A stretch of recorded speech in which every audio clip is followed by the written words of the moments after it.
The winter wind was Michael Grant's last refuge, the steady hum of his canoe's motor the only shield against the memories clawing at his mind, until Scout suddenly rose, tense and trembling, staring into the white void ahead. Annoyed that his sacred silence was breaking, Michael slowed the canoe, letting it drift as he followed Scout's fixed gaze, and then he saw it, carved brutally into the untouched snow. 3 massive letters, SOS, screamed across the frozen wasteland, a desperate plea from a place where no footprints led in or out, forcing Michael to confront the choice he'd tried to avoid. Walk away and protect the fragile peace he'd built, or follow Scout toward whatever waited on that island in the cold. If this story touches you, tell us where you're watching from and subscribe for more tales of faith and courage. Winter sealed anchorage beneath a sky the color of worn steel, its breath turning every surface into a frozen monument of silence. Michael Grant steered his aluminum canoe along the frigid inlet, the small outboard motor sputtering in uneven coughs that echoed across the ice-crusted water. At 47, he carried the build of a man once carved from discipline, tall, broad-shouldered, muscles still evident beneath layers of worn winter gear. But life had carved deeper marks into him than war ever could. His face, square-jawed and stern, bore a scattering of pale scars and a 2-day stubble that made him appear perpetually between exhaustion and vigilance. His eyes, a deep, stormy blue, rarely drifted from the horizon, as though he feared something hidden in the world might rise the moment he looked away. The cold didn't bother him. In fact, it steadied him. Noise, however, unexpected noise, still triggered memories he spent years trying to drown beneath routine. His only companion sat at the bow. Scout, a 5-year-old Germathoi CN shepherd with thick black and tan fur, sturdy paws, and sharp amber eyes capable of interpreting danger before humans even smelled it. He was strong, perfectly trained, loyal with a quiet intensity, and carried himself like a creature who had seen more than most animals ever should. He had served alongside Michael in the military's K-9 unit, and though both of them wore invisible wounds, Scout remained the sole presence capable of stitching Michael's fractured sense of self back together, piece by piece. The inlet lay wide, breathless, flanked by pine trees, heavy with frost, and cliffs sculpted by relentless winter wind. Sheets of fragmented ice drifted slowly across the surface, cracking against one another in sharp, brittle taps that echoed faintly, taps that sometimes sounded too much like gunfire. Michael tried not to react, but his shoulders tightened with each familiar crack. Even in peace, war followed. Even in silence, memories hunted him. He inhaled deeply, fog misting the air. "Just another day, Scout," he muttered, trying to sound casual, though even he heard the gravelly tension under his words. Scout lay still, head resting between his paws, though one ear remained tilted back toward Michael, a quiet sign of understanding. The dog was always listening, always watching, even when pretending not to. 30 more minutes, Michael told himself. 30 minutes of cold wind and engine noise to quiet the ghosts. But the world shifted abruptly when Scout jerked upright.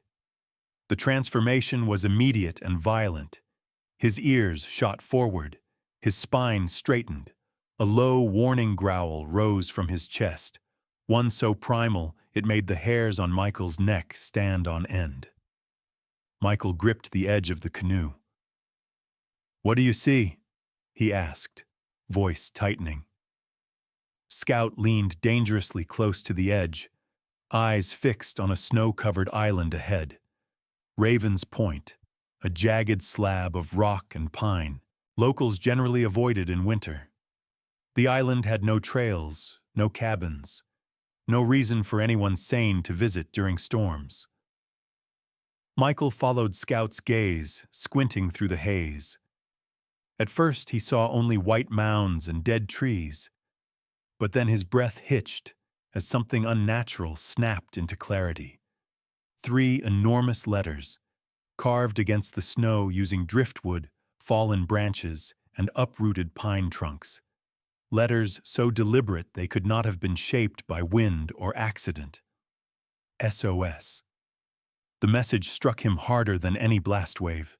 His pulse slammed painfully against his ribs. The inlet suddenly felt too quiet, too still, as though the world itself held its breath. "No," he whispered, shaking his head faintly.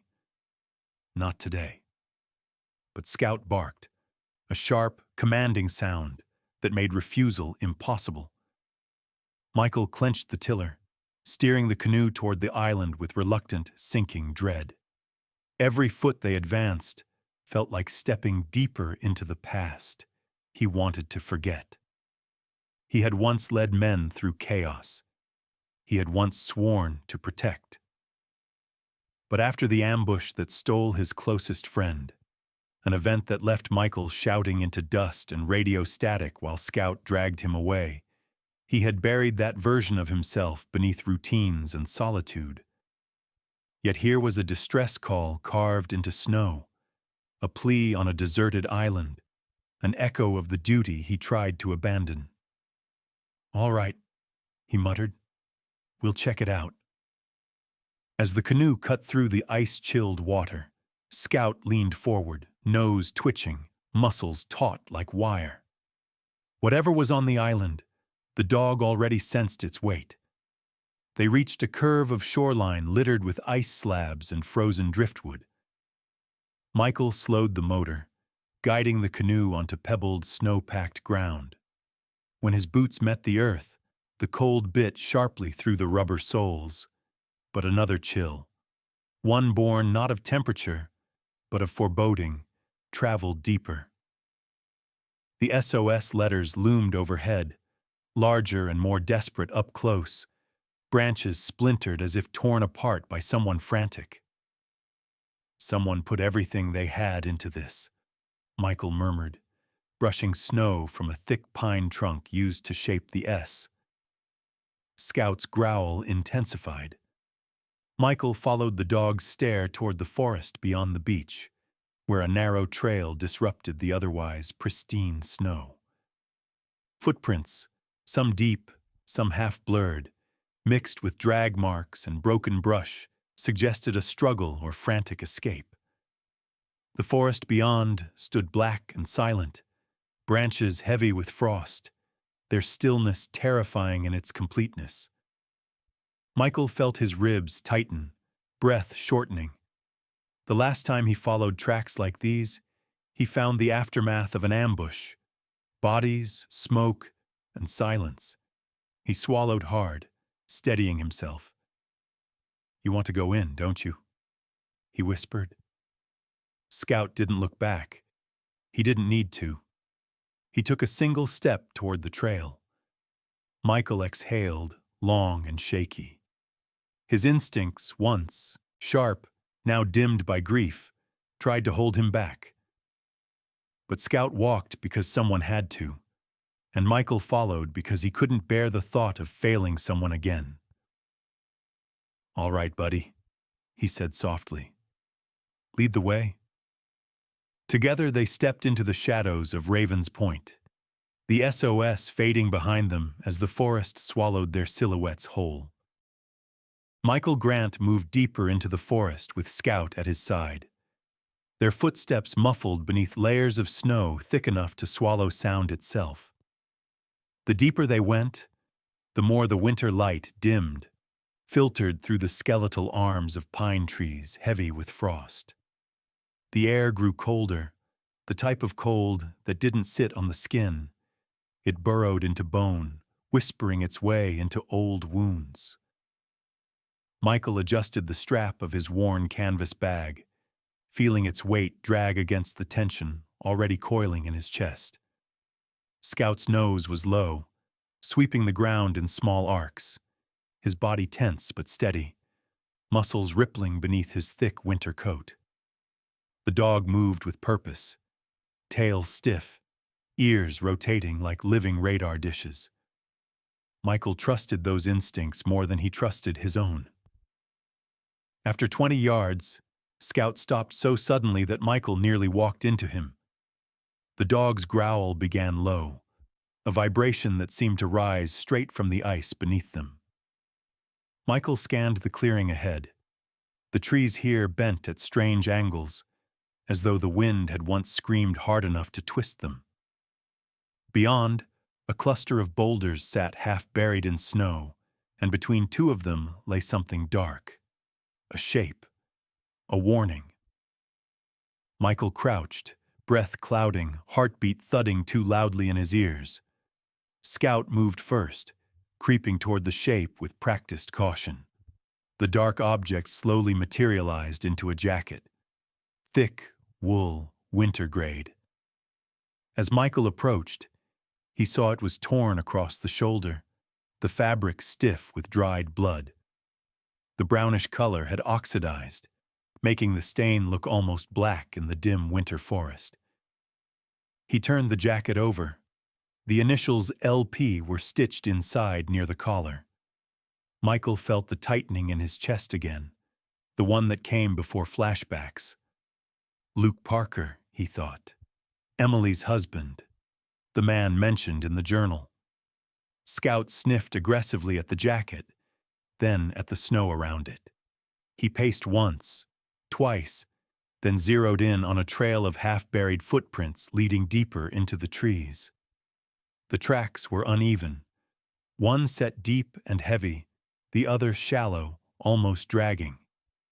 Someone had been injured, someone had tried to flee, and someone else had followed. Michael straightened slowly. "All right, buddy," he whispered, voice hoarse. "Lead." The trail wound past a fallen spruce tree split open like a rib cage. Michael stepped carefully over the trunk. The snow broke crisply underfoot, each sound too loud in the dead air. Scout kept pushing forward until the forest abruptly opened into a small clearing, an abandoned campsite. A battered tent lay collapsed in a heap, half covered in ice. A metal pot was overturned, frozen to the ground. A scarf, light blue, feminine, was tangled around a bush as though someone had torn free of it while running. Michael felt something shift at the edge of his vision, movement. He froze, hand instinctively lowering toward the survival knife strapped to his thigh. Scout's ears shot up, and the dog dropped into a rigid crouch, a soft growl rumbling from his chest. Then the shape emerged. A young woman, stumbling, exhausted, barely more than a silhouette at first. She braced herself on a tree trunk before collapsing to her knees in the snow. Michael rushed forward, careful but fast. "Hey," he called. "I'm not here to hurt you." Scout stayed behind him, alert, ready. The woman lifted her face slightly. She looked barely 30, her skin pale from cold, cheeks raw, lips split. She had a narrow frame, long chestnut hair tangled from wind and struggle, and eyes an intense moss green that flickered with fear and exhaustion. She wore a puffy winter jacket torn at the shoulder, snow crusted on her eyelashes. "Please," she whispered, voice cracking. "Help!" Michael knelt beside her, keeping his tone steady. "What's your name?" She swallowed, her breath trembling. "Emily. Emily Parker." Emily Parker, Luke's wife. The writer of the journal, the SOS. The confirmation came with a jolt of dread. She clung weakly to Michael's sleeve. "Luke. He's hurt. They took him." He steadied her by the shoulders. "Who took him?" Emily shook violently, whether from fear or cold he couldn't tell. "Two men. Big, dangerous. They said They said no one comes here in winter. Her voice cracked again. But we built the SOS. We hoped someone would see. Scout stepped closer, sniffing her gently. Emily flinched at first, but relaxed when she realized the dog meant no harm. Michael studied her posture, the way she shielded her ribs with an arm. Are you hurt? Just bruises, she murmured. She stopped, eyes darting toward the dark trees. They're coming back. They said they would. Michael felt cold rush through him, deeper than the winter around them. He needed more information before danger caught them too close. Where's Luke? Emily pointed shakily toward the north ridge. They dragged him. Toward the cliffs. Something about a boat. Michael stiffened. Scout's growl deepened. A boat. In winter. That meant smugglers, criminals, people who didn't want to be found. And Emily and Luke had stumbled directly into them. We have to move, Michael said, rising. We'll get you someplace safe, then I'll go after Luke. Emily's eyes widened in panic. No, please, don't leave me alone out here. Michael hesitated. She wasn't wrong. Leaving her could be a death sentence, and she knew it.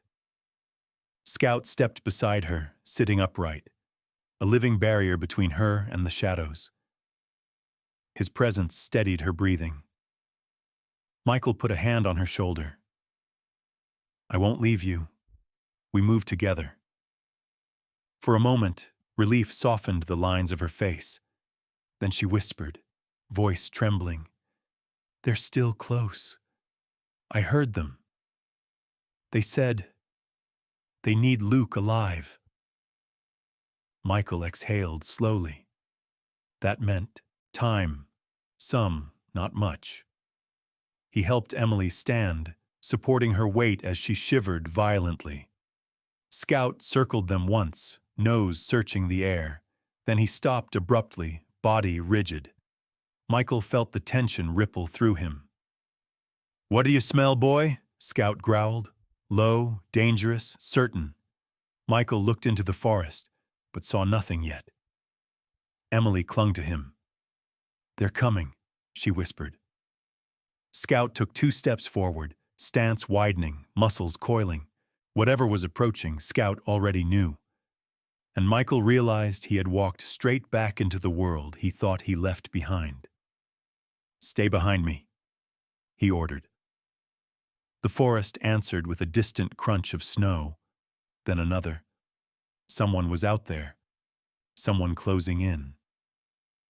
The chapter ended where the danger began. The crunching of snow grew louder, slow but deliberate, as though whoever approached knew the forest and didn't fear the cold that clawed at exposed skin. Michael shifted his stance, placing himself between Emily and the sound, his gloved hand hovering near the knife on his belt.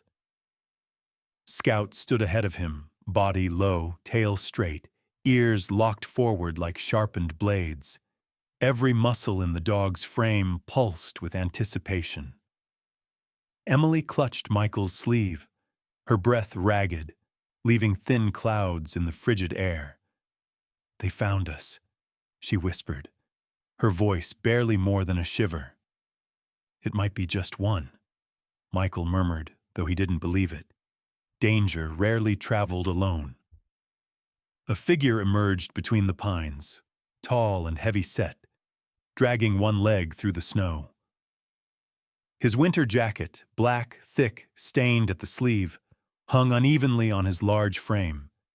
His face came into view next, unshaven, with a jawline so wide it looked carved from stone. His nose had been broken at least twice, bending slightly to the left, and his dark eyes were small, predatory, scanning the clearing with restless calculation. His breath puffed out in hard bursts as though anger itself powered his lungs. The man looked around 45, built like someone who spent years hauling cargo or fighting for dominance in dim bars. His right cheek bore a faded scar resembling a crescent, old, pale, and earned, not accidental. This was someone accustomed to violence. Sawyer, Emily breathed in terror. Michael tightened his grip on her arm. So this was Sawyer, one of the men Emily had overheard, the smuggler, the hunter, the man who dragged Luke into the woods. Sawyer stopped when he spotted them. His lips curled into something between a sneer and a smile. When he spoke, his voice had the rough scrape of gravel under tires. "Well now," he growled. "Looks like you strayed farther than we expected, sweetheart." Emily recoiled, pressing into Michael's back. Sawyer's gaze shifted to Michael next, sizing him up the way animals test fences. "You her hero?" he asked, taking a step forward. "Turn around and walk away. This isn't your problem." "It became my problem," Michael replied, his tone low and cold. "The moment I saw the SOS."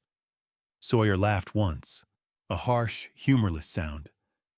"That was a smart trick on her part. Too bad she won't be using it again." Scout's growl deepened, vibrating the air. Sawyer paused, eyes narrowing at the animal. "And you brought a dog," he muttered with disdain, though there was unease in the way his hand hovered near the inside of his jacket. "Shouldn't have done that."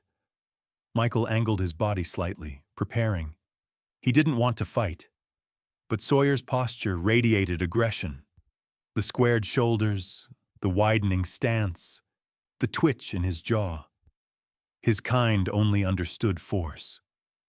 "Where's Luke?" Michael asked. Sawyer smirked. "Alive, for now." Emily's knees nearly buckled, but Michael kept her steady. "You're going to show me where he is," Michael said, voice steady despite the fury building in his chest. "Or I'll make you." Sawyer chuckled again, but the sound lacked confidence now. His left hand twitched at his side. "You don't know who you're messing with, old man." "I've met your kind," Michael said quietly, "and I've buried worse." Sawyer lunged. The movement was fast, despite his limp, an explosion of mass barreling through the snow. But Scout moved first. With a snarl that split the frigid air, the German shepherd launched himself forward.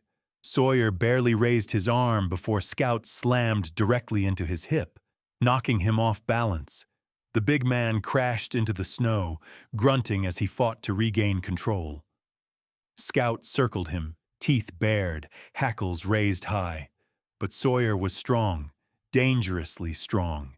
He grabbed a fistful of ice and hurled it into Scout's face, buying enough time to scramble to his feet. Michael stepped forward, knife drawn. The two men faced each other, Sawyer heaving with anger, Michael calm with controlled fury. "You don't want this fight," Michael warned. "I want the woman," Sawyer snapped, "and I want the man she came with. Both alive." "Not happening," Sawyer roared and charged again, but this time Michael met the attack head-on. He ducked the first swing, drove his shoulder into Sawyer's ribcage, and forced the man backward. Sawyer stumbled, surprised by Michael's strength, and Michael drove him into a tree trunk, the impact shaking snow loose from the branches above. They grappled, Sawyer swinging wildly, Michael countering with trained precision. Years of suppressed instincts roared awake inside him. Every move was muscle memory, efficient, brutal, born on foreign soil and never forgotten. But Sawyer wasn't weak. He shoved Michael hard, sending him staggering backward. Then he drew a knife, a thick hunting blade with a serrated edge. Emily's gasp split the air. Scout lunged again, but Michael raised a hand sharply. "Scout, hold!" The dog obeyed, though his body shook with restrained fury. Sawyer grinned through cracked lips. "You can't protect both of them," he taunted. "Someone's dying tonight." Michael steadied his breath. "If anyone dies," he said, voice low, "it won't be them."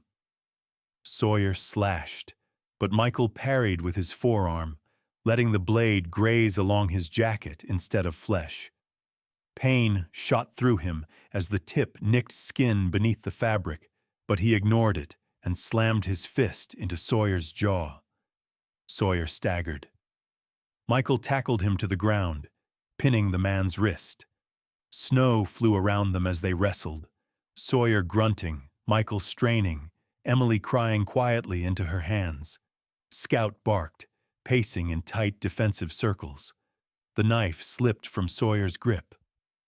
Michael seized advantage, driving his weight onto Sawyer and locking his arm behind his back. Sawyer cried out, a guttural sound. "Where's Luke?" Michael demanded. Sawyer writhed but couldn't break free. "The ridge," he spat. "Cave, on the north side. Vincent's with him." Vincent, a new name, a second captor. Michael's jaw tightened as he felt old rage coil inside him like fire meeting dry grass. "You're taking us there," he growled. "Now!" Sawyer tried to twist away, but Michael pressed harder, forcing submission. The man snarled but stopped resisting. Michael looked at Emily. She nodded weakly, eyes glassy but determined. Scout moved closer, growling softly at Sawyer, promising consequences for any sudden movement. Michael pulled Sawyer to his feet, but kept a firm grip on his arm. "Don't try anything," he warned, "or I'll let the dog finish what he started." Sawyer glared, but said nothing. The wind shifted, carrying with it a distant, muffled sound, almost like a human voice echoing somewhere between the trees. The ridge. Luke. Michael tightened his grip on Sawyer and began to move. The path ahead was dark, dangerous, and cold enough to kill. But they didn't have a choice. The chapter closed as they followed Sawyer into the forest's frozen jaws. The forest grew steeper as Michael forced Sawyer ahead, each step sinking into drifts of powdery snow that swallowed footprints almost as quickly as they were made. The trees thinned, allowing icy winds to slice through the clearing and sting exposed skin. Emily struggled to keep pace, her breaths sharp and shallow, her arms wrapped around herself to combat the biting cold. Scout moved in tight circles around them, alert and restless, his fur bristling with every unfamiliar sound. Sawyer grunted as he stumbled forward, still half-bound, his limp slowing them down. Michael kept a tight grip on the man's collar, pushing him when he lagged. Sawyer hissed curses under his breath, but he didn't fight, not with Scout's teeth inches from his ankles. The ridge loomed ahead, a spine of jagged granite rising sharply against the sky, its slopes choked with ice and tangled spruce. Wind tore across it, howling through narrow cracks like distant screams. "Up there!" Sawyer spat, jerking his chin toward a dark opening halfway up the slope. "The cave!" Michael narrowed his eyes. The cave entrance yawned like a mouth carved out of black stone. Snow piled at its edges, untouched, pristine. Too pristine. "Vincent is inside?" Michael pressed. Sawyer swallowed. "He won't be far. The man's a ghost." Emily shivered at the name. In her journal, she had described Vincent only once. A voice, a silhouette, a presence too cold to memorize. Now she looked at the cave with dread etched into the lines of her face. "Luke is in there," she whispered. "He must be." Michael guided her forward gently. "We'll get him." They climbed. The slope was brutal. Thick ice beneath a thin layer of snow, making every step a gamble. Emily slipped more than once, and Michael caught her each time, steadying her with a hand under her elbow. Sawyer stumbled deliberately, trying to slow them, but a growl from Scout snapped him back to compliance. As they neared the cave mouth, Scout froze. His entire body stiffened, ear tips pointed forward, muscles tightening under his thick winter coat. Michael knew the signs: danger, close and silent. He signaled Sawyer to stop. The wind shrieked past, carrying with it something else, a muffled sound from deep inside the cave. A groan, low, weak, human. Emily's breath caught. Luke. But just as hope flickered in her eyes, another sound followed, a clatter of metal, deliberate and controlled. Michael's pulse quickened. Vincent was awake and waiting. Michael pulled Sawyer behind a slab of rock where the wind couldn't carry their voices. "You're going in first," he said. Sawyer's eyes flared. "He'll shoot me." "Good," Michael said coldly. "Then he won't shoot us."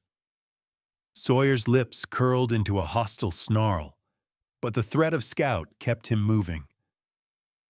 Michael turned to Emily. "Stay behind me.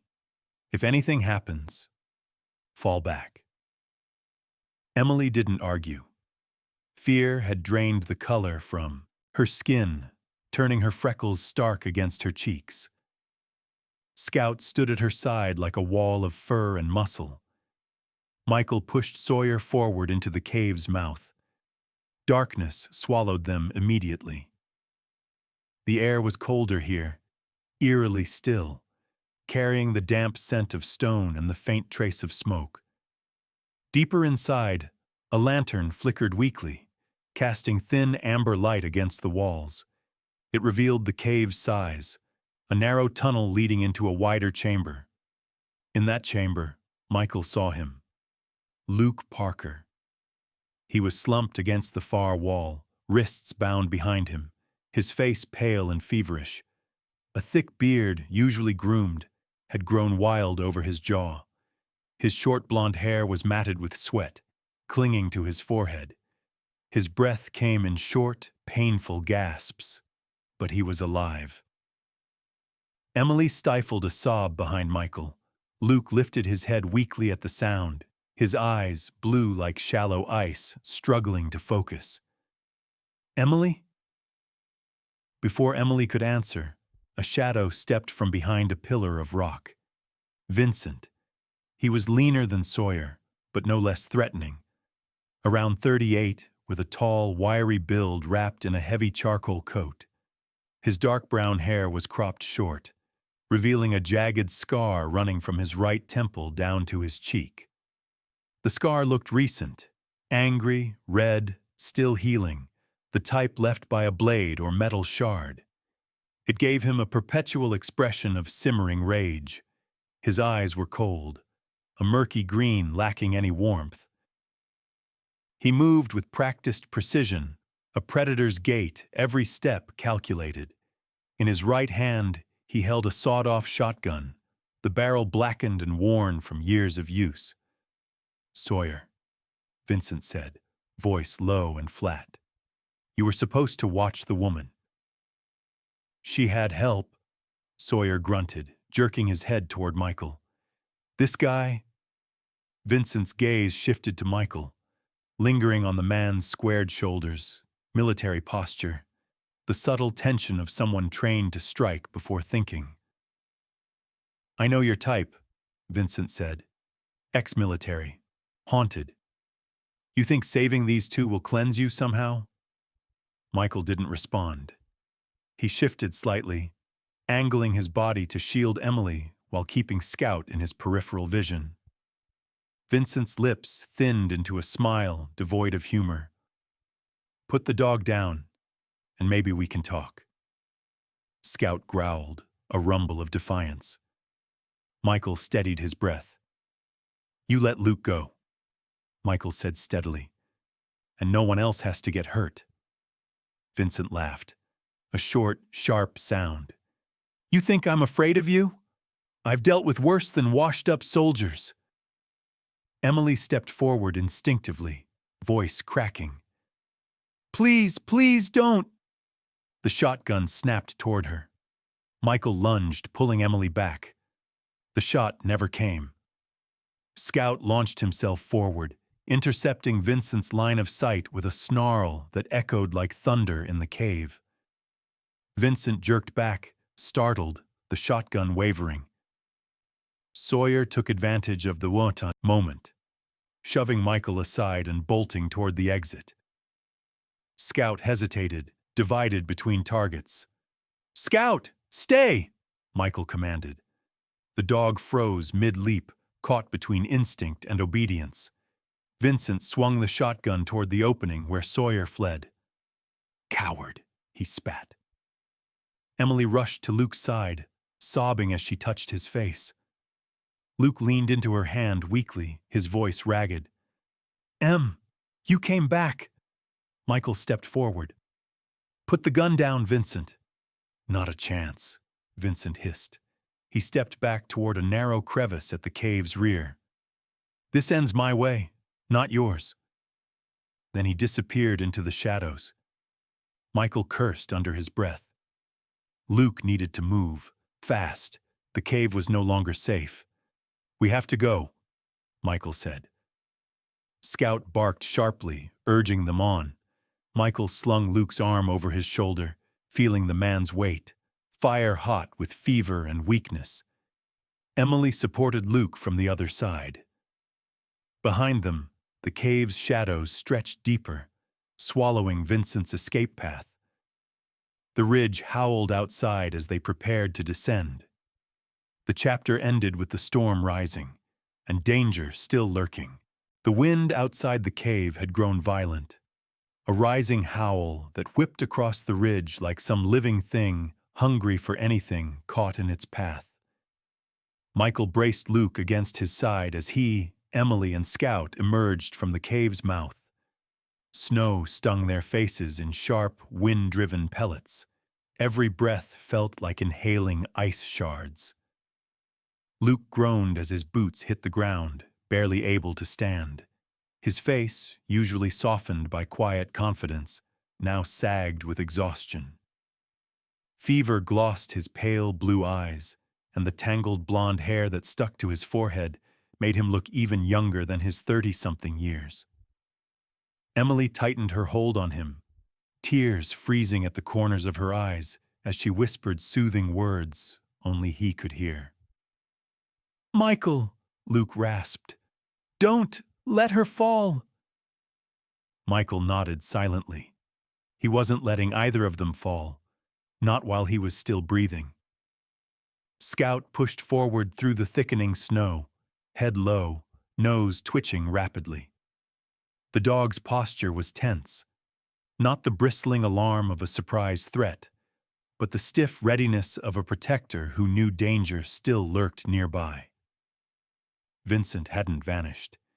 He had simply chosen the shadows, the same way men like him always did. Michael scanned the tree line below. Visibility had shrunk to only a few yards. White swallowed everything. Even his own footprints disappeared behind him within seconds. "We need shelter," Michael shouted over the wind. "We'll never make it down the ridge in this. Luke can't walk far." Emily's voice trembled. There was a cabin, not far from the beach, before we built the SOS. Michael remembered passing a shape from the canoe, something low, buried in snow. "Scout!" he called. "Search cabin!" Scout barked sharply in response, tail slicing the air, and he turned downhill. Michael tightened his grip on Luke and followed, Emily clinging to Luke's other side. The descent was brutal. The snow had turned slick, hiding sheets of ice beneath. Twice Michael's boots skidded, forcing him to slam his heel down to stop all three of them from tumbling. Luke's weight grew heavier with each step, his body swaying dangerously. "Stay with us," Michael urged. Luke's lips cracked into a faint, delirious smile. "Trying. No guarantees." Emily kissed his cheek, tears streaking her wind-burned skin. "You're not allowed to die," she whispered fiercely. "I won't let you." Scout barked ahead, 2 quick barks signaling found shelter. Michael pushed forward, breath burning in his lungs. Through the wall of wind, a dark outline materialized. A small wooden cabin half buried in the snow, its roof sagging, its windows frosted opaque. It looked abandoned for years. Perfect. It meant Vincent hadn't passed through here yet. Scout darted to the door, leaping against it with urgency. Michael shouldered his way forward, kicked once, twice. The wood cracked, then gave way. The smell of dust and cold air greeted them, but it was shelter. Michael helped Luke onto a broken couch against the far wall. Emily sank beside him, brushing hair from his face with trembling fingers. Scout stood guard near the door, gaze fixed on the storm, posture rigid. Michael scanned the cabin. A rusted stove, a stack of firewood miraculously dry, a dented metal pot, no signs of recent human use. Good. He moved quickly, snapping dead branches into smaller pieces and shoving them into the stove. Sparks flicked weakly. He coaxed them again, shielding the flame with his hands until fire finally bloomed, casting warm orange light across the room. Luke sighed, relief softening the sharp pain etched across his face. Emily took his hand, holding it firmly. Michael tied the door shut with frayed rope he found under the sink, reinforcing it with a chair. Only then did he allow himself to breathe. For a moment, the warmth, the firelight, the brief stillness created a fragile illusion of safety. But Scout broke it. The dog's ears shot upright, his head turned sharply toward the window. A guttural growl rumbled through his chest. Michael tensed. "He followed us," he whispered. Emily's eyes widened with terror. "Vincent?" "He's too smart to get lost in a storm," Michael said quietly. "And he knows we have Luke." A fist slammed against the door. Wood vibrated. Luke jerked upright in fear, but Emily pressed him back gently. Another slam, this one heavier, followed by a low, cold voice muffled through the wall. "You can't hide. You dragged this out long enough." "Vincent." Michael's jaw tensed. Scout snarled and positioned himself directly in front of the door, teeth bared, tail stiff, every inch of him a shield. "Stay back," Michael shouted. "You're surrounded, Vincent. You won't make it out if you push this." A pause, then a soft laugh, so chilling Emily flinched. "You're bluffing," Vincent said, "and I'm tired of waiting." The next impact cracked the wood. The chair scraped across the floor. Michael stepped in front of Scout, knife drawn. "Emily, pull Luke behind the couch," he instructed. "Stay low." Emily dragged Luke into the corner, shielding his body with hers. Luke tried to rise to help, but his shaking legs gave out. "Michael," he murmured. "He's armed." "So am I," Michael replied. The door shuddered again, then exploded inward. A storm of snow blasted into the room, carrying Vincent with it. He was a silhouette turned monstrous by shadow and fury, his coat whipped violently by the wind. In his hands was a long blade, gleaming coldly under the lantern light. Scout launched himself forward like a missile. Vincent swore and swung the blade, but the dog twisted midair with deadly precision, jaws locking onto Vincent's forearm. Vincent screamed, a raw, tearing sound, and staggered backward. Michael rushed in, tackling Vincent to the ground. The two men crashed into the floorboards, struggling violently. Vincent fought like an animal cornered, wild, fast, furious, his scarred face contorted with rage. "You should have stayed out of this," he roared, grabbing Michael's jacket and slamming him into the floor. Michael's vision blurred for a second, but he retaliated with a sharp elbow to Vincent's jaw. Vincent howled. Scout tore into Vincent's coat, shaking violently. "Scout, release!" Michael commanded. The dog obeyed instantly, stepping back but staying poised to strike again. Michael swung his fist, sending Vincent sprawling against the far wall. The blade skidded across the floor. Vincent lunged for it. But Scout lunged faster, pinning Vincent with his full weight, teeth inches from the man's throat. Vincent froze, chest heaving, fear finally cracking his cold confidence. Michael rose, breathing hard, gripping Vincent's collar. "It's over." Vincent spat blood. "You can't save them all." "I only need to save these two," Michael said, voice low and final. Scout growled, and Vincent went still. Outside, the storm began to weaken, faint rays of morning light bleeding across the frozen world. For the first time since stepping onto Raven's Point, Michael felt the air shift, not with danger, but with release. Luke was alive. Emily was safe. Scout stood proud, alert, victorious. And Michael, haunted, battered, but unbroken, found a part of himself thawing in that fragile dawn. The chapter ended as Michael bound Vincent's hands and prepared to lead them all down the mountain, toward help, toward hope. Sometimes God's miracles don't arrive with trumpets or bright halos. Sometimes they come quietly, wrapped in a snowstorm, carried by a loyal dog, or hidden inside the heart of a weary veteran who refuses to give up. On that frozen island, Michael didn't just rescue Emily and Luke. He rescued a piece of himself, the part he thought was forever buried beneath old battlefields and the weight of years. And maybe that's how God works in our own everyday lives. He sends help in unexpected forms, a kind word at the right moment, a stranger who steps in, a friend who refuses to leave, a faithful dog who senses danger before we do. He reminds us that even when the world feels cold, even when we feel lost or forgotten, we are never truly alone. There is always a guiding hand, a quiet whisper of protection, a light, however small, cutting through the storm. If this story touched your heart, I invite you to share it with someone who may need a reminder that hope still lives in this world. Leave a comment, let us know where you're watching from, and subscribe so you never miss another tale of faith, courage, and the miracles God hides in the most unexpected places.